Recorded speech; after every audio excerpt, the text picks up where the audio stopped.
அனைவருக்கும் வணக்கம். நம்ம இன்னைக்கு என்ன பார்க்க போறோம் அப்படின்னா இலக்கண குறிப்பு அப்படின்றது பார்க்க போறோம். ஃபர்ஸ்ட் இருக்கக்கூடிய இலக்கண குறிப்பு என்ன அப்படின்னா மூதூர். மூதூர் அப்படின்றது என்ன அப்படின்னா பண்பு தொகை.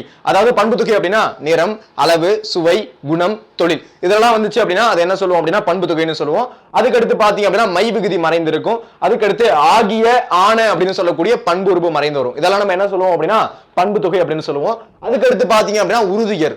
உறுதியர் அப்படின்றது இங்க என்ன வந்திருக்கு அப்படின்னா வினை தொகைன்னு வந்திருக்கு. இப்ப எல்லாருக்கும் உங்களுக்கு டவுட் வரணும், சார் சால, உரு, தவ, நனி, கடி, தடை இதெல்லாம் வந்துச்சு அப்படின்னா நீங்க உரிச்சொல்னு சொன்னீங்க, இந்த இடத்துல மட்டும் ஏன் வினைத்தொகை போட்டிருக்கீங்க அப்படின்னா அது என்ன பொருள்ல வருது அப்படின்றத நம்ம பார்க்கணும். இந்த இடத்துல உறுதியர் அப்படின்றது எனக்கு ரொம்ப துன்பத்தை தரக்கூடிய ஒரு அர்த்தத்துல வந்திருக்கு. அதனால உறுதியர் அப்படின்றது 3 காலத்துக்கும் நம்மளால சொல்ல முடியுது.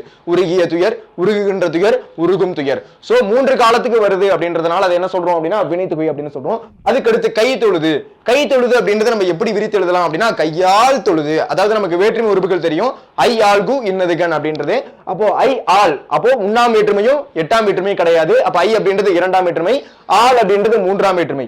அப்போ கையால் தொழுது அப்படின்றதுல ஆல் அப்படின்றது 3ஆம் வேற்றுமை. அதனால இந்த இடத்துல 3ஆம் வேற்றுமை தொகை அப்படின்னு கிடைக்குது. அதுக்கடுத்து தடக்கை. சால, உரு, தவ, நனி, கடி, தடை இதெல்லாம் வந்துச்சு அப்படின்னா நமக்கு நார்மலா தெரியக்கூடியது என்ன அப்படின்னா அது உரிச்சொல் தொடர். இப்போ தடக்கை அப்படின்றது என்ன அப்படின்னா உரிச்சொல் தொடர். சரிங்களா? ஓகேப்பா. இந்த வீடியோ உங்களுக்கு பிடிச்சிருக்கு அப்படின்னா ஒரு லைக் ஒன்று தட்டி விடுங்க. உங்க ஃப்ரெண்ட்ஸுக்கு இந்த வீடியோ கண்டிப்பா ஷேர் பண்ணுங்க. இது போன்ற யூஸ்ஃபுல்லான வீடியோஸ்க்கு நம்ம சேனலை ஃபாலோ பண்ணி சப்ஸ்கிரைப் பண்ணுங்க. நன்றி, வணக்கம்.